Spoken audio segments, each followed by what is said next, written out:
There are industries, there are niches that cannot advertise. They are not allowed to advertise. For example, lawyers don't advertise. Have you ever seen any advertisements anywhere and you see that it's lawyers that are advertising? Lawyers don't advertise. Number two, medical people like doctors, hospitals, they cannot advertise. Have you ever seen that? They don't do that, right? Now on Facebook, you can practically pay Facebook to say, I want to grow my account. And you can specify the kind of growth that you want. And let me quickly use that opportunity to answer some of you that keep asking me, oh, you grew First Bank Facebook page. Why have you not grown your page? It's simple.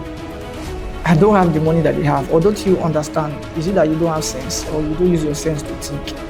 And the client was asking me that, what if I need 1 million followers? Can I get 1 million followers 1 month? I asked him, sir, do you have the money?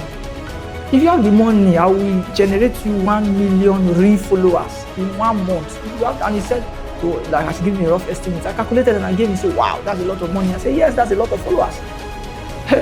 You drop the money, you get your followers. It's not, there's no big deal.